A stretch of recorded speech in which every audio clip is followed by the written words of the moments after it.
طواف میں مصروف رہے حجاج، بڑی قریب سے گزری کشتی نجات کی۔ اعوذ باللہ من الشیطان اللعین الرجیم، بسم اللہ الرحمن الرحیم۔ السلام علیکم، تحفہ یا علی مدد۔ آج 8 ذی الحج، آج کا دن وہ دن ہے جسے تاریخ کا سیاہ ترین دن کہا جا سکتا ہے۔ آج کے دن امام حسین علیہ السلام نے حج کو عمرے میں تبدیل کیا اور مکہ سے کربلا کی طرف روانہ ہوئے۔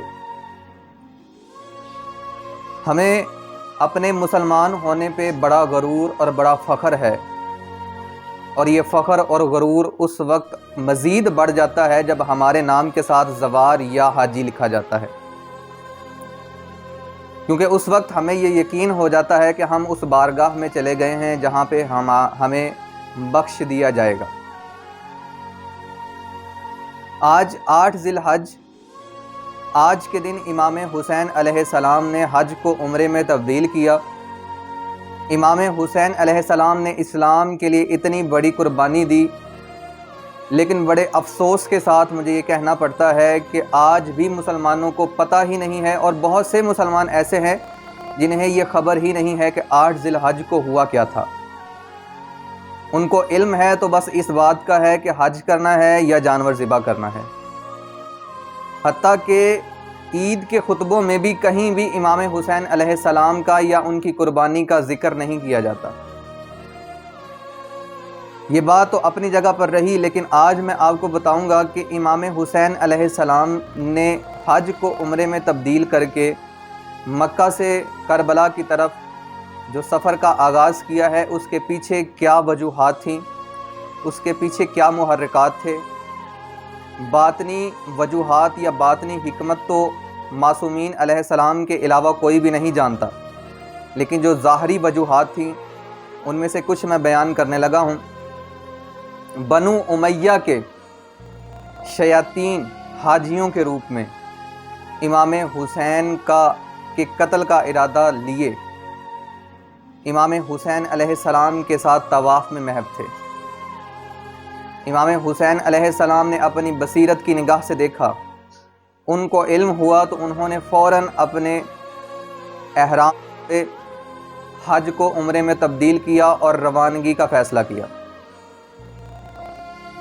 صرف اور صرف امام حسین علیہ السلام نے کربلا کی طرف جو ہے وہ آغاز کیا، جس کے متعلق ان کے نانا محمد مصطفیٰ صلی اللہ علیہ وآلہ وسلم نے ان کو بہت پہلے بتا دیا تھا کہ کربلا وہ جگہ ہے جہاں آپ کو آپ کی اولاد کے ساتھ ذبح کر دیا جائے گا۔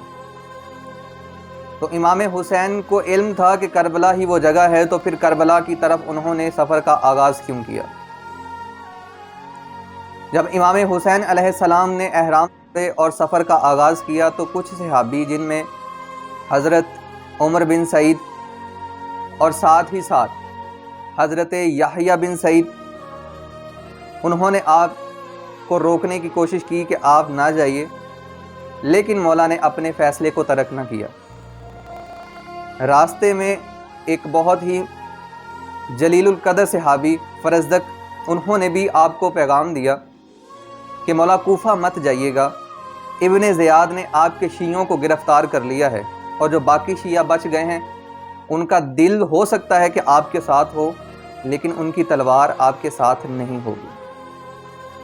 اب یہاں پر میرے ذہن میں ایک بات آتی ہے کہ کوفہ والے تو بے وفا تھے، تو مکہ اور مدینہ سے مولا کے ساتھ کون چلا؟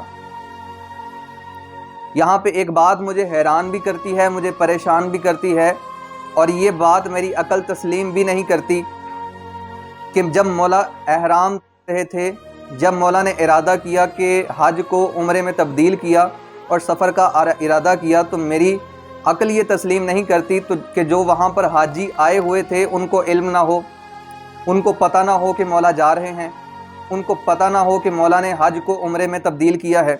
تو جب ان کو علم تھا تو ان میں سے کسی نے مولا کو روکا کیوں نہیں؟ اور مجھے یہ بھی میری عقل تسلیم نہیں کرتی کہ ان کو ان منافقین کا بھی پتہ نہ ہو جو مولا کے قتل کا ارادہ کر رہے تھے۔ تو پھر بات وہیں پہ آتی ہے کہ کیا وہ صرف یہ ٹیگ لگوانا چاہتے تھے کہ ہم حاجی ہیں، جو صرف اور صرف آج کے مسلمان کی طرح جن کا مرکز و محور صرف اپنی ذات ہوتی ہے کہ معاشرے میں وہ معزز بن جائیں، معاشرے میں لوگ ان کو زوار یا حاجی کہہ کر ان کی عزت کریں۔ کیا یہی سٹیٹس تھا ان کا؟ کیا یہی معیار تھا ان کا؟ آج بھی 1400 سال کے بعد آج بھی مسلمان یہی ہیں کہ صرف اور صرف اپنے نام کے ساتھ ٹیگ لگوانا چاہتے ہیں کہ معاشرے میں ان کی عزت ہو جائے، معاشرے میں ان کی عزت بن جائے۔ لیکن وہ مولا کے ساتھ کیوں نہیں چلے؟ اب یہاں پر میرے ذہن میں امام جعفر صادق علیہ السلام سے ایک منسوب روایت ہے جو میرے ذہن میں آ گئی ہے۔ مولا کا ماننے والا مولا کے پاس آیا اور آگے کہنے لگا، مولا حاجی بہت زیادہ ہو گئے ہیں، طواف کرنے والے بہت زیادہ ہو گئے ہیں۔ مولا نے کہا، میری 2 انگلیوں کے درمیان دیکھ۔ جب اس نے دیکھا تو وہ بڑا پریشان ہوا، پریشان ہو کے کہتا ہے، مولا ان میں سے حاجی تو کچھ ہی ہیں، بہت سارے لوگ ایسے ہیں جن کے چہرے مسخ ہو گئے ہیں۔ میں نے جملے چھپا کے پڑھے ہیں، جیسے روایت میں ہیں، بالکل ویسے نہیں پڑھے، میں نے بالکل چھپا کے جو ہے وہ الفاظ پڑھے ہیں کہ اس نے کہا کہ مولا ان کے چہرے بالکل مسخ ہو گئے ہیں، لیکن ہے وہ حاجیوں کے روپ میں، احرام باندھے ہوئے ہیں، طواف کر رہے ہیں، لیکن ان کے چہرے مسخ ہیں۔ مولا نے فرمایا، یہ وہی منافقین ہیں کہ جب وہ ہمارے سامنے آتے ہیں تو ان کا کردار ان کی شکلوں سے واضح ہو جاتا ہے، ان کا کردار ان کی شکلوں سے واضح ہو جاتا ہے۔ یہی وجہ تھی کہ 1400 سال پہلے آج کے دن امام حسین علیہ السلام نے جب اپنے حج کو عمرے میں تبدیل کیا تو بہت سے لوگ ایسے ہی تھے، منافقین تھے، جو احرام میں تھے، حاجیوں کے روپ میں تھے، لیکن امام حسین علیہ السلام کے ساتھ کوئی نہ تھا۔ یہاں پہ میرے ذہن میں ایک سوال یہ پیدا ہوتا ہے کہ جب انہوں نے امام حسین کا ساتھ نہیں دیا تو کیا ان کو اس بات کا یقین تھا کہ ان کے حج قبول ہو جائیں گے؟ کیا امام حسین علیہ السلام کو چھوڑ کے ان کے حج قبول ہو سکتے ہیں؟ نہیں ہو سکتے۔ اور ایک تلخ حقیقت اور ایک کڑوی بات اور کڑوا سچ میں یہاں پر بیان کرنے لگا ہوں، آج کے مسلمان کو دیکھتے ہوئے یہ بیان کرنے لگا ہوں کہ اگر آج کے دن وہی منظر دوبارہ سے رپیٹ کیا جائے تو پھر سے ان کا ساتھ دینے والا کوئی نہیں ہوگا، کیونکہ آج کے مسلمان اسلام کو اپنے مفاد کے لیے استعمال کرتے ہیں۔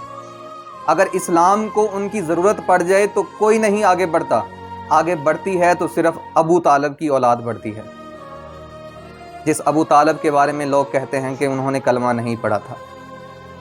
اسلام کو جب بھی ضرورت پیش آئی ہے تو وہ ابو طالب کی اولاد آگے بڑھی ہے، ابو طالب کی اولاد کے علاوہ کوئی آگے نہیں بڑھا۔ تو آج کا یہ ایک لمحہ فکریہ دے کر میں آپ سے اجازت طلب کرتا ہوں۔ السلام علیکم۔